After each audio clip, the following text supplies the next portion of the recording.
ایک گستاخ نے کہا آقا کے والدین ایمان والے نہیں، الیاذ باللہ۔ ہاں، مجھے مدینہ المنورہ میں اسی بنیاد پر گرفتار کیا گیا تھا۔ مدینہ المنورہ کے ایک جیل میں کہا گیا لکھو لکھو، لکھ کر دو، سائن کرو، پھر تمہیں جیل سے آزاد کیا جائے گا۔ الیاذ باللہ کاغذ پر لکھا ہوا کیا تھا؟ سیدہ آمنہ کو الیاذ باللہ غیر مسلم لکھا ہوا تھا۔ میں نے کہا نہیں نہیں نہیں نہیں، میں نے کہا کیا کر لو گے؟ کہا پھانسی دیں گے۔ میں نے کہا ہم رقص کرتے ہوئے سولی چڑھ جائیں گے۔ اور کیا چاہیے؟ ہماری تو تمنا ہی یہی ہے، ہماری تو آرزو یہی ہے کہ بقی مل جائے، جنت البقی مل جائے، وہاں شہادت مل جائے۔ اور کیا چاہیے؟ اور کیا چاہیے؟ ہاں، میں نے کہا قتل طیبہ میں ہم کو کرو گے، رقص کرتے ہم سولی چڑھیں گے، اس سے بڑھ کے کیا اعزاز ہوگا کہ بقی میں سویا کریں گے۔ بقی میں سویا۔ میں نے کہا دلیل دو، میں نے کہا دلیل دو، دلیل دی، عقل کے اندھوں نے دلیل دی۔ کہا دیکھو نبی کریم صلی اللہ علیہ وسلم مقام ابوا میں آئے، میرے آقا صلی اللہ علیہ وآلہ وسلم نے اللہ سے اجازت مانگی کہ اللہ مجھے اجازت دے اپنی ماں کی قبر پر جاؤں، تو اللہ نے اجازت دے دی۔ آقا نے دعائے مغفرت کی، دعائے مغفرت کرنا چاہی، اللہ نے منع کر دیا۔ کہا محبوب ماں کے لیے دعائے مغفرت نہ کرنا، تو یہ دلیل ہے چونکہ اللہ نے منع کیا۔ کہا حدیث صحیح ہے، میں نے کہا صحیح ہے۔ کہا اللہ نے منع کیا کہ نہیں؟ میں نے کہا منع کیا۔ کہا جب اللہ نے منع کیا کہ ماں کے لیے دعائے مغفرت نہ کرو، تو پتہ چلا دعائے مغفرت نہ کرنا اور دعائے مغفرت کی اجازت نہ دینا اس بات کی دلیل ہے وہ ایمان والی نہیں تھی۔ میں نے کہا ایمان والی نہیں تھی، نام کیا ہے؟ آمنہ ہے۔ ارے آمنہ تو ہوتی ہی ایمان والی ہے۔ آمنہ نام ہے اور ایمان والی نہیں ہے؟ ہاں، آمنہ نام ہے، آمنہ نام ہے۔ میں نے کہا بتاؤ۔ اب میں اس کی گرامیٹیکل ریزنز پر بات نہیں کرتا، میں نے کہا تم دلیل دیتے ہو کہ صحیح دلیل ہے، صحیح حدیث ہے کہ اللہ نے اجازت نہیں دی۔ میں نے کہا قرآن میں اللہ ارشاد فرماتا ہے لا تقم علی قبرہ، اللہ قرآن میں فرماتا ہے غیر مسلموں کی قبر پر جانا منع ہے، حرام ہے، ناجائز ہے۔ قرآن میں ہے نا؟ اب یہ اقتداء النص سے ثابت کروں گا، دیکھیے گا آپ، توجہ فرمائیے گا۔ اللہ نے ارشاد فرمایا نا قبر پر نہ جاؤ، کس کی قبر پر جانا منع ہے؟ غیر مسلم کی قبر پر جانا منع ہے۔ اللہ نے حکم فرمایا لا تقم، نہیں ہے، لا تقم نہیں جانا۔ تو میں نے کہا اللہ نے منع فرمایا نا کہ غیر مسلم کی قبر پر نہ جاؤ، کیا تم مانتے ہو کہ اللہ نے جانے کی اجازت دے دی؟ اللہ نے جانے کی اجازت دے دی۔ تم سمجھتے ہو یہ تمہاری دلیل ہے، یہ تمہاری نہیں، یہ ہماری دلیل ہے۔ یہ کس کی دلیل ہے؟ یہ ہماری دلیل ہے۔ تم کیا کہا گیا کہ سیدتنا آمنہ رضی اللہ تعالی عنہا کے متعلق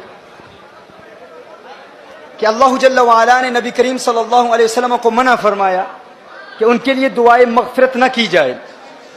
تو میں نے کہا تھا کہ اقتداء النص سے یہ ثابت ہے کہ قرآن کریم کی یہی آیت یہ ہماری دلیل ہے، تمہاری دلیل نہیں ہے۔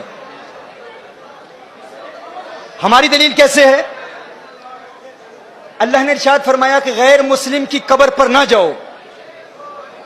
یہ میں آپ کو یاد دلا رہا ہوں، مدینہ المنورہ میں گستاخوں سے جو میرا مناظرہ ہوا تھا اس میں ہم نے جواب کیا دیا تھا؟ انہوں نے کہا کہ اللہ نے دعائے مغفرت کی اجازت نہیں دی، تو دعائے مغفرت کی اجازت اس لیے نہیں دی کہ الیاذ باللہ سیدہ مؤمنہ نہیں تھی۔ تو میں نے کہا کیا قبر پر جانے کی اجازت دی کہ نہیں؟ کہا دی۔ تو میں نے کہا قرآن کہتا ہے کافر کی قبر پر نہ جاؤ، تو قبر پر جانے کی اجازت دے دی، یہی اس بات کی دلیل ہے کہ وہ مومنہ ہے، یہی اس بات کی دلیل ہے وہ مومنہ ہے۔ کہا پھر دعائے مغفرت کی اجازت کیوں نہیں دی؟ یہ کیوں فرمایا کہ مغفرت کی دعا نہ کرو؟ تو اس کا جواب سماعت فرما لیں۔ مغفرت کی دعا کس کے لیے کی جاتی ہے؟ بخشے ہوں کے لیے بخشش کی دعائیں نہیں کی جاتی، بخشے ہوں کے لیے بخشش کی دعا نہیں کی جاتی۔ دیکھیے کبھی آپ کہتے ہو یا اللہ غوث اعظم کو بخش دے، کیا الیاذ باللہ کوئی ایسا کہتا ہے؟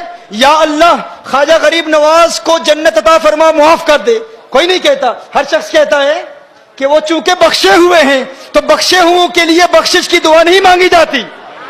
کیا الیاذ باللہ کوئی کسی نبی کے لیے کہہ سکتا ہے اے اللہ عیسیٰ علیہ السلام کی مغفرت فرما، موسیٰ علیہ السلام کی مغفرت فرما؟ نہیں۔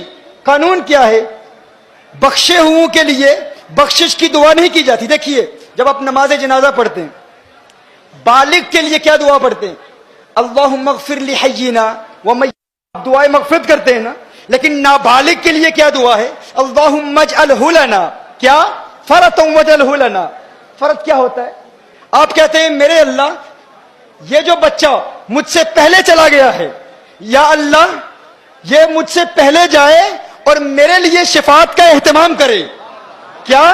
چونکہ بچہ بخشا ہوا ہے تو بخشے ہوئے کے لیے بخشش کی دعا نہیں کی جاتی، بخشے ہوئے کے لیے کہا جاتا ہے یا اللہ یہ مجھ سے پہلے جا رہا ہے، آخرت میں میرے لیے شفاعت کا اہتمام کرے، میری بخشش کا وسیلہ بنے. تو کہا تم کہتے ہو کہ حضور نے اپنی ماں کے لیے مغفرت کی دعا نہیں مانگی، اللہ نے اجازت نہیں دی. ارے اس بات پر غور کرو، مغفرت کی دعا اس کے لیے مانگی جاتی ہے جس کے لیے مغفرت نہ ہونے کا امکان ہو. ارے وہ تو پہلے سے ہی بخشی ہوئی ہے، ان کے لیے یہ دعا نہیں کی جاتی کہ ماں کے لیے مغفرت کی دعا مانگو. میں کہتا ہوں یونس علیہ السلام ایک مچھلی کے پیٹ میں رہے، اس مچھلی کے پیٹ میں رہنے کی وجہ سے یونس علیہ السلام کو اتنا بلند و بالا اور اعلیٰ مقام ملا. تو گویا کہ اللہ ارشاد فرما رہا ہے جس مچھلی میں ایک نبی رہے اس کو وہ مقام ملتا ہے. ارے جس ماں کی پیٹ میں آمنہ کا لال ہے وہ ماں مغفرت کی محتاج نہیں ہوتی،